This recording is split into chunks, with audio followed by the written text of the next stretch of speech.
నిజామాబాద్ జిల్లాలో మున్సిపల్ ఎన్నికల వేడి రసవత్తంగా సాగుతుంది. నిజామాబాద్ జిల్లాలోని ఆర్మూర్ మున్సిపాలిటీ ప్రధానంగా ప్రచారాన్ని ముమ్మరం చేసింది కాంగ్రెస్ పార్టీ ఆర్మూర్ నియోజకవర్గ ఇన్ఛార్జ్ వినయ్ రెడ్డి ఉన్నారు. గల్లీ గల్లీ తిరుగుతున్నారు, ప్రచారాన్ని ముమ్మరం చేస్తున్నారు. దానికి అందరికి సంబంధించి ఎలా ఉంది ప్రచారం అనే అంశానికి సంబంధించి వినయ్ రెడ్డి నాడు సార్ చెప్పండి. ఆర్మూర్ మున్సిపాలిటీలో జెండా ఎగరవేసే దిశగా ప్రయత్నాలు సాగుతున్నాయి. గత 10 ఏళ్ళుగా బీఆర్ఎస్ పార్టీ అధికారంలో ఉన్నప్పుడు కాంగ్రెస్ జెండా ఎగరలేదు. ఎలా సాగుతుంది మీ ప్రచారం? అభ్యర్థులు ఎలా ఉంది? ఇప్పటికే మన మున్సిపాలిటీలో 3 మీటింగ్లు అయినాయి. మొట్టమొదటిగా మా జిల్లా అధ్యక్షులతోనైంది. రెండవ మీటింగ్ పీసీసీ అధ్యక్షులు జిల్లా అధ్యక్షులతోనైంది.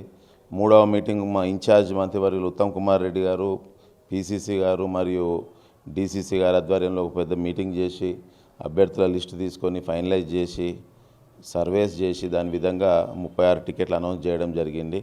ఇప్పటికే 24 వార్డులలో మనము గడప గడపకు వెళ్ళినాం.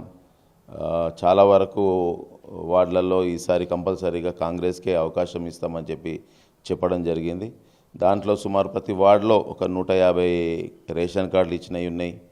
ఇందిరమ్మ ఇండ్లు ఒక 20 నుంచి 25 ఇందిరమ్మ ఇండ్లు ఇచ్చినవి ఉన్నాయి. అదే కాకుండా 200 యూనిట్ల కరెంటు మెజారిటీ వార్డులలో అక్కడున్న ప్రజలు ఉచితంగా వాడుకుంటున్నారు కనుక ఈసారి కంపల్సరీగా కాంగ్రెస్కి వేస్తాము అనే దాని మీదనే మెజారిటీ నడుస్తుంది. ఈ మున్సిపల్ ఎన్నికల వేళ అయితే వివిధ పార్టీలు కూడా ప్రచారం చేస్తున్నాయి. కాంగ్రెస్ పార్టీ పైన దుమ్మేసిపోతున్నాయి ప్రతిపక్షాలు. వారికి ఎలాంటి సమాధానం చెప్తారు? ఇక వాళ్ళకి క్యాండిడేట్సే మొదటగా సరిగ్గా లేకుండే, వాళ్ళకి అసలు ఎవరు పోటీ చేయాలనేది కూడా లేకుండే. ఎవరినైతే మనము వద్దు అనుకున్నామో వాళ్ళని పిలుచుకొని వాళ్ళ దాంట్లో ఇవ్వడం జరిగింది. ముఖ్యంగా ఏంటంటే మనం కూడా గత 10 సంవత్సరాలు ఏ రకంగా ఉందో ఆర్మూర్ అనేది ప్రజలకు అందరికీ కూడా తెలుసు. దానికి ధీటుగా క్యాండిడేట్ల విషయమే కానీ లేకపోతే అభివృద్ధి కూడా మనం గత 6 నెలలుగా ఎన్నో ఫండ్స్ తీసుకొచ్చినాం, టెండర్ ప్రాసెస్ చేసినాం.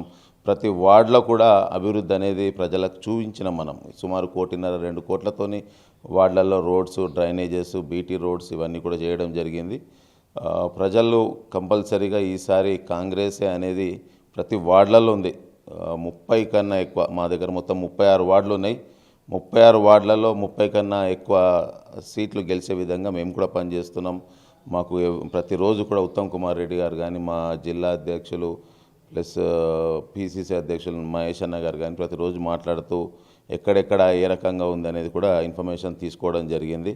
ఇక మిగతా టీఆర్ఎస్ విషయానికి వస్తే వాడు జీవన్ రెడ్డి అనేటోడు ఏందనేది ప్రజలకు అందరికీ అర్థమైపోయింది కనుక ఎక్కడ కూడా పెద్ద వాళ్ళ దాంట్లో పసలేదు. వస్తే గీస్తే ఒక సీట్ ఎక్కడో మేమిద్దరం మాకు రెబల్స్ ఉన్నారు ఒక 3-4 వార్డులలో ఎక్కడో ఒక దగ్గర ఇద్దరు పోటీ చేసిన దగ్గరనే ఎక్కడన్నా అవకాశం ఉంటుంది తప్ప టీఆర్ఎస్ అనేది ఆర్మూర్ ప్రాంతంలో మున్సిపల్లో కానీ మొన్న జరిగిన గ్రామ పంచాయతీలో కానీ ఎక్కడ కూడా లేదు. ఇక బీజేపీ విషయానికి వస్తే పెద్దగా క్యాండిడేట్లు కూడా అయిష్టంగానే ఉన్నారు. ఎందుకంటే గతంలో 6 మున్సిపల్లో వార్డులలో గెలిచిన సందర్భంగా ఎక్కడ కూడా ఎంపీ కానీ ఎమ్మెల్యే కానీ వాళ్ళకి నిధులు ఇవ్వలే. సో వాళ్ళు కూడా ఎవరు కూడా పోటీ చేయలే. వాళ్ళు ఏదున్నా సరే ఆల్మోస్ట్ ఆల్ వాళ్ళు బ్యాక్ స్టెప్ వేసిండ్రు. 100% ఈసారి ఎవరిని అడిగినా సరే కాంగ్రెస్ విజయం అనేది ఖాయంగా కనబడుతుంది. ఆర్మూర్ మున్సిపాలిటీలో అనేక మంది రేబల్స్ ఉన్నారు. ఆ రేబల్స్కు మీరు సరైన సమయంలో టికెట్లు ఇవ్వలేదు, మీరు టికెట్లు అమ్ముకున్నారు అని చెప్పి కొంతమంది ఆరోపణలు చేశారు. ప్రెస్ మీట్లు కూడా పెట్టిన పరిస్థితి ఉంది. ఏం సమాధానం చెప్తారు వారందరికీ? ఇక్కడ మనం కూడా కులాలకి ప్రతి కులాన్ని పరిగణలోకి తీసుకుని, ఎందుకంటే మనం బీసీ డిక్లరేషన్ ఇచ్చినాం. దాంట్లో 42% బీసీలకు ఇస్తామనేది మనం చెప్పడం జరిగింది. మా దగ్గర ఉన్న 36లో అన్ని కులాలని కన్సిడర్ చేసినాం. అందులో పద్మశాలిలకు 6 టికెట్లు ఇవ్వడం జరిగింది. మున్నూరు కాపులకు 6 ఇచ్చినాము, దేవాంగులకు 3 ఇచ్చినాము, పట్కరి కమ్యూనిటీ ఉంటుంది మా దగ్గర దానికి 5 ఇవ్వడం జరిగింది, మైనారిటీ సోదరులకు 5 ఇచ్చినాము, గౌడ్స్కి 3 ఇచ్చినాము. ఈ దశగా ఒక దగ్గర కమ్యూనిటీ చూడాల్సి వచ్చింది తప్ప వేరేది ఏం లేదు. అంత టికెట్లు అమ్ముకునేది కాదు. ఇక్కడ ఆర్మూర్లో అత్యధికంగా గెలవాలనే కసితోని గత 3 వారాలుగా ఇక్కడనే పని చేస్తున్నాం. కంపల్సరీగా ఆ దిశగానే పనిచేస్తాం. మనం ఎక్కడ ఉన్నా సరే ఆ వార్డులలో ప్రతి వార్డులలో కాంగ్రెస్ గెలిచే విధంగానే మేము పనిచేస్తున్నాం. ఎందుకంటే వాళ్ళకు కూడా చెప్తున్నాం ప్రజలకి ఏదైతే అభివృద్ధి జరిగిందో ఇది ఇంకా కంటిన్యూ కావాలి, మళ్ళీ నిధులు తీసుకొచ్చి ఆ వార్డులలో అభివృద్ధి జరగాలంటే కంపల్సరీ ఆ వార్డులలో కాంగ్రెస్ బలపరిచిన అభ్యర్థుల్ని గెలిపించుకుంటేనే మీకు అభివృద్ధి జరుగుతుంది అనేది ప్రజలకు మేము చెప్పినాం. వాళ్ళకు కూడా అవగాహన ఉంది అనేది కూడా చెప్తున్నాం. మీ దగ్గర అత్యంతంగా సన్నిహితులుగా ఉండే లీడర్లు కూడా మిమ్మల్ని విడిచి ఇతర పార్టీలకు వెళ్ళిన పరిస్థితి ఉంది. వారు మిమ్మల్ని ఎందుకు విడిచిపెట్టిపోయారు, టికెట్లు అమ్ముకున్నారనే ఆరోపణల నేపథ్యంలో, లేకపోతే ఎందుకు మీరు ఏమీ లేదు. ఎంతమంది పోయారు? ఒక యూత్ అధ్యక్షుడు పోయిండు. అతనికి కూడా మనం కన్విన్స్ చేసినాం, చాలా వరకు కన్విన్స్ చేసినాం. ఆయనకి ఇంకా ఎవరు ఏమి ఎక్కిస్తారో మనకు తెలియదు. కానీ ఏదున్నా సరే మనం ఒకటే. గతంలో నేను బీజేపీలో ఉన్నప్పుడు కూడా ఆ సమయంలో టీఆర్ఎస్ ఆర్మూర్లో సిట్టింగ్ ఎమ్మెల్యే ఉండి ప్రభుత్వం ఉన్నా సరే అప్పుడు నేను బీజేపీలో 6 టికెట్లు గెలిపించుకున్నా.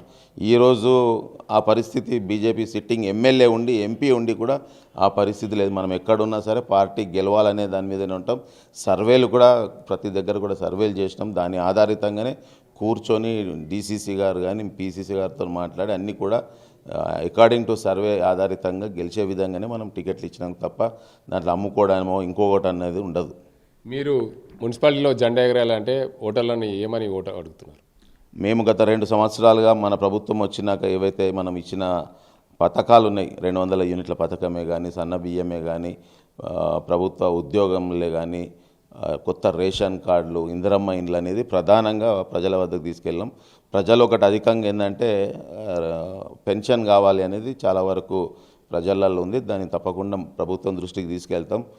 మున్సిపల్ ఎలక్షన్ అయిపోగానే జెండా ఎగరవేసిన తర్వాత కంపల్సరీ మనకి పెన్షన్ ఇచ్చే విధంగానే పనిచేస్తామని చెప్పి కూడా చెప్పినాం. నిధులు కూడా మనం ఆల్రెడీ ఇంకా 18,70,00,000 నిధులు టెండర్ ప్రాసెస్ అయ్యి ఉన్నాయి.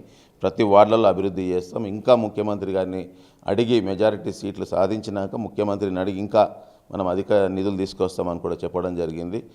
ఆర్మూర్లో ఏంటంటే గతంలో ఈ 10 సంవత్సరాలు జరిగిన ఏదైతే ఉందో ఆ అభివృద్ధి జరగని కారణంగా చాలా వరకు ప్రతి దగ్గర కూడా ఈసారి కాంగ్రెస్ గెలవాల్సిందే, ఎట్టి పరిస్థితుల్లో కాంగ్రెస్ రాష్ట్రంలో ఉంది. ముఖ్యమంత్రి గారు కూడా ఎన్నో కార్యక్రమాలు చేస్తుండే కనుక ఆ దిశగానే ప్రజలందరూ కూడా ఆలోచన చేస్తారు. కంపల్సరీగా 30 సీట్ల కన్నా ఎక్కువనే ఆర్మూర్లో మనం గెలవడం జరుగుతుంది. Thank you. మొత్తానికి చూడొచ్చు, ఆర్మూర్ మున్సిపాలిటీలో కాంగ్రెస్ జెండా ఎగరేసేందుకు ప్రతి ఒక్క ఓటర్కు మేము కాంగ్రెస్ పార్టీ చేసిన సంక్షేమ పథకాలు ప్రజల్లోకి తీసుకెళ్తున్నాం. ఏదైతే ఉచిత 200 యూనిట్లు కానీ, అదేవిధంగా సన్న బియ్యం కానీ, ఇతర అంశాలన్నీ కూడా పరిగణలో తీసుకొని ఆర్మూర్ మున్సిపాలిటీలో జెండా ఎగరేసే దిశకు తీస్తాం. కులాల సమీకరణలో కొంతమందికి టికెట్లు అందలేదు, కావాల్సుకొని మా పైన ఆరోపణలు చేస్తున్నారని చెప్తున్నారు. మొత్తానికి ఆర్మూర్ మున్సిపాలిటీలో 30కి పైగా సీట్లు గెలుస్తామని చెప్పి ధీమా వ్యక్తం చేస్తున్నారు ఆర్మూర్ కాంగ్రెస్ పార్టీ ఇన్ఛార్జ్ వినయ్ కుమార్ రెడ్డి. ఇది ఇక్కడ పరిస్థితి. కెమెరా అజింతో గంగారెడ్డి, RTV నిజామాబాద్. అసలైన తొలి వెలుగు. ఫాలో వాట్సాప్ @తొలి వెలుగు అఫీషియల్.